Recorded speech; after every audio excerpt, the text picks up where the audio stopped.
안녕하십니까. 하나님의 사랑과 은총이 우리 사랑하는 성도님들에게 넘치시기를 바랍니다. 오늘 3월 24일 날 아침에 수요일 날 아침에 하나님이 함께 하시고 또한 축복하시며 우리의 기도를 응답하실 것입니다.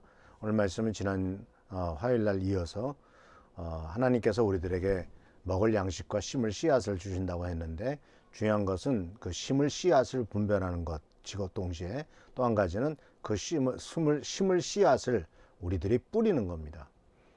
씨앗이 아무리 많이 있다 할지라도 그것을 보관만 하고 있으면 소정이 없지 않겠습니까? 분명히 씨앗을 뿌려야 열매가 나타나는 것이죠. 이것을 심는다고 성경은 표현하고 있고, 또 우리들은 다양한 방법으로 심는 것을 발견할 수가 있어요.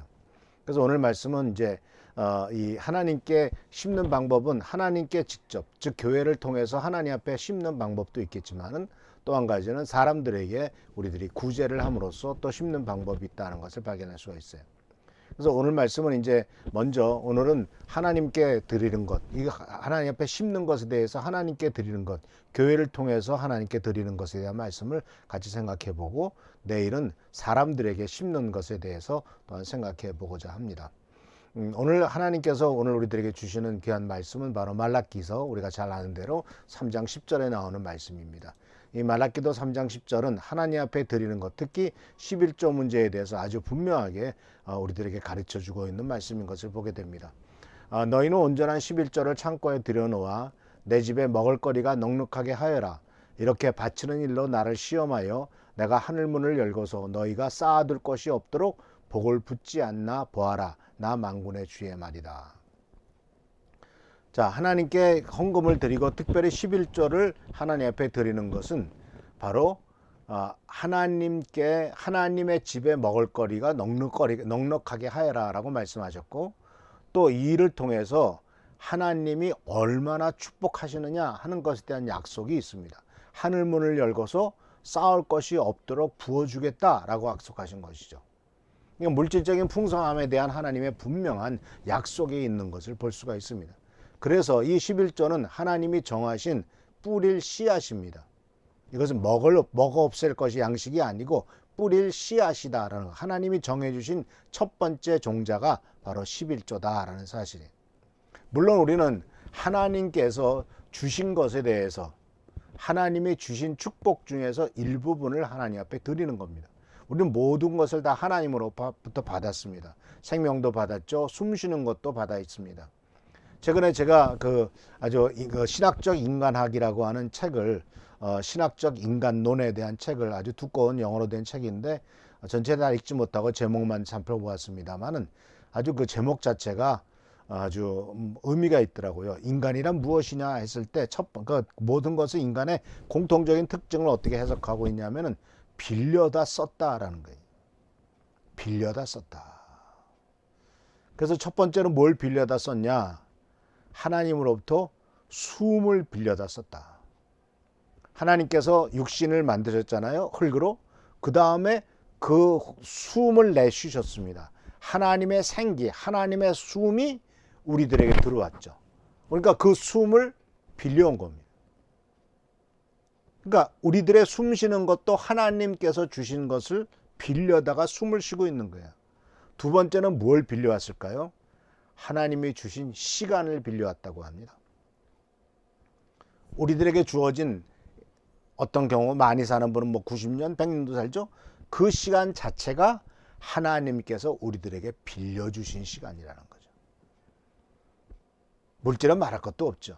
그렇기 때문에 사랑하는 성도 여러분, 우리가 하나님 앞에 도로 드리는 것은 다 하나님이 빌려주신 것들 중에서 일부분을 돌려드리는 것인데, 이 일부분을 돌려드리는 것 자체에 대해서도 하나님께서는 축복하시기를, 내가 그렇게 해라, 내가 너에게 빌려준 거다. 그러나 그 중에서 일부분을 다시 한번 나를 위해서 바치고 투자를 해라. 그러면 하늘문을 열고서 쌓을 것이 없도록 엄청나게 축복해 주겠다. 이렇게 말씀하고 계시다는 사실이죠.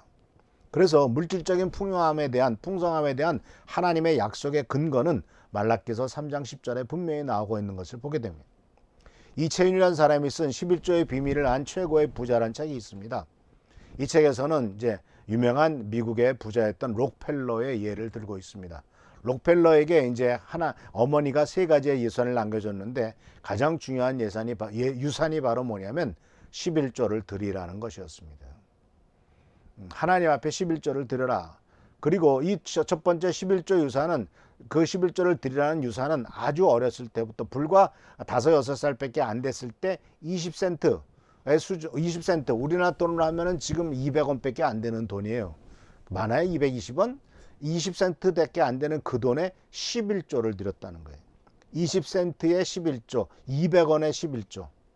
그러니까 얼마예요? 20원을 드렸다는 거죠. 그러니까 11조는 금액의 문제가 아니에요. 하나님 앞에 정말 나에게 주신 축복 중에서 10분의 1 이건 하나님의 것입니다 라고 분명히 띄어서 하나님 앞에 드리면 하나님께서는 100% 받은 것으로 보고 우리의 인생의 모든 부분을 책임져 주신다라는 것이죠. 또한 이 이채연 씨의 책에 보면은 두 번째로 어머니가 주신 유산이 바로 뭐냐면 교회에서 항상 맨 앞자리에 앉아서 예배를 드리라는 것이었고요. 세 번째 유산은 교회 일에 순종하고 목사님의 마음을, 주님의 종의 마음을 아프게 하지 말라 이것이었다고 합니다. 그래서 이 록펠러가 고백하기를 어머니의 말씀에 따라 하나님께 많은 물질을 드리면서 20년, 30년 후에는 그것이 반드시 어마어마한 결실을 맺는다는 것을 확인할 수 있었습니다. 그래서 나는 하나님의 경제학을 철저히 어머니에게서 배웠습니다. 과연 우리는 우리들의 자녀들에게 하나님의 경제학을 어떻게 가르치고 있죠? 과연 우리들은 얼만큼 풍성히 하나님 앞에 바치고 있느냐 하는 것입니다. 그리고 그것이 어떻게 우리들의 자녀들의 세대에 열매를 맺게 할 것이냐라는 거예요. 그래서 이것의 구체적인 또 한 가지는 이제 11조가 첫 번째에 하나님 앞에 드리는 것이라면 두 번째에 이제 하나님께서 특별히 드리라고 요구했던 것이 뭐냐면 잠언 3장 9절에서부터 10절까지 나오는 말씀입니다. 이 잠언 3장 9절에서부터 10절까지 나오는 말씀 속에서는 이런 말씀이 있습니다. 내 자산과 내 모든 농산물의 첫 열매로 여호와를 공경하라. 그러면 내 창고가 가득 차고 포도주 통에 새 포도주가 넘칠 것이다. 내가 가진 재산으로 여호와를 섬겨라. 다른 번역입니다. 내가 땀 흘려 넣은 농산물 가운데 가장 좋은 것을 그분께 드려라. 바쳐라. 그리하면 내 곡식 창고에 곡식이 쌓아놓을 데가 없을 만큼 꽉꽉 차리라. 내 술틀에 주체하지 못할 만큼 술이 흘러 넘치리라. 그래서 여기 보면은 이 첫 열매라고 하는 것 또는 가장 좋은 것이라고 이렇게 말한 것을 볼 수가 있습니다. 이것이 또한 하나님의 중요한 축복의 약속이죠. 그래서 첫 열매로 여호와를 공경하면은 창고가 가득 차고 포도주가 넘친다. 다시 말하자면 경제적으로 엄청난 큰 축복을 주실 것이다 라고 말씀하고 있습니다. 그러면 농작물의 첫 열매는 어떤 것일까요? 이 농작물의 첫 열매, 내 자산과 내 모든 농산물의 첫 열매, 직장에서의 첫 월급일 수도 있고요. 사업에서의 첫 수입일 수도 있고요. 또 믿음에 따라서 여러 가지로 다양한 첫 열매가 있을 수 있지 않습니까? 이것 역시 많이 심으면 많은 것을 거두는 것을 생각할 수가 있어요. 제가 기억하기로는 우리 윤 장로님의 아들 지환이가 처음 직장 가졌을 때 처음 받았던 모든 월급을 교회에 바쳤던 것이 기억납니다. 첫 열매를 10분의 1을 특별히 드린 게 아니라 첫 열매 전체를 다 바쳤죠. 사실 그 이후에 우리 지환이가 지금까지 잘 신앙생활도 하고 또 그 하나님 안에서 경제적으로 부족함이 없이 계속 직장에서도 이와 같이 컴퓨터 이런 프로그램을 통해서 참 좋은 일들을 하고 또한 직장 생활도 계속하고 경제적으로 좀 부족함이 없이 잘 살고 있는 것을 발견합니다.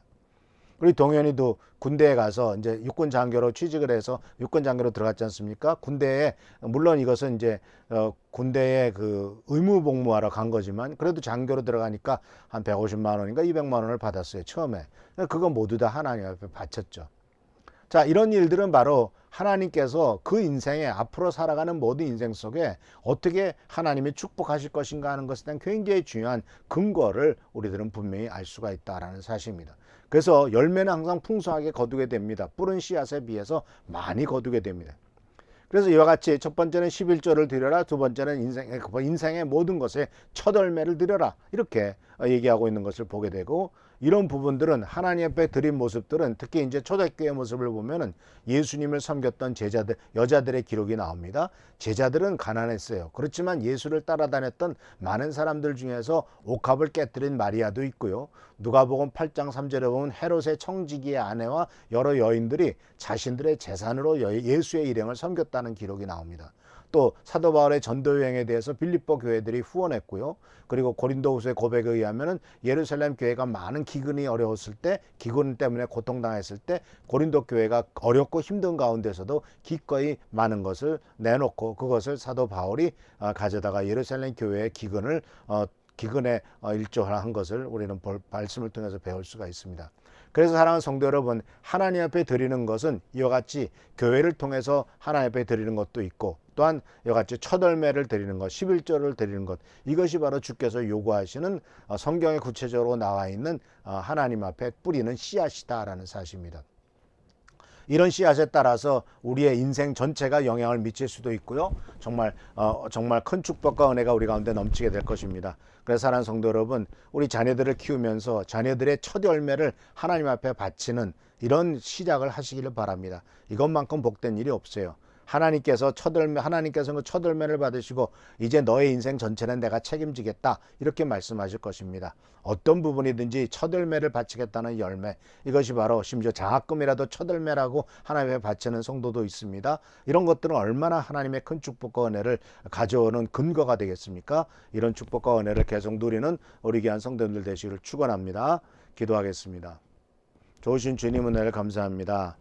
아버지 하나님, 주님께서 말라기서와 또한 아버지 잠언의 말씀을 통해서 11조와 첫 열매를 통해서 하나님이 쌓을 것이 없도록 채워주시겠다라고 약속하신 말씀을 배웁니다. 간절히 간구하고 나오니 이 모든 약속의 말씀을 우리가 잊지 않고 순종할 수 있도록 하시고, 또 그것이 성취될 것을 기대하며 바라보는 우리의 삶이 되도록 인도하여 주시옵소서.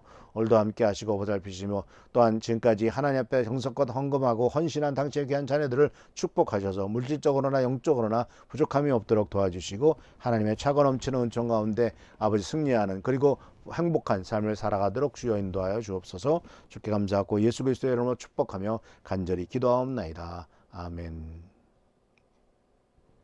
하나님의 축복과 은총 은혜가 또 하나님의 돌보심이 우리 성도님들에게 넘치시기를 축원합니다. 할렐루야. 감사합니다.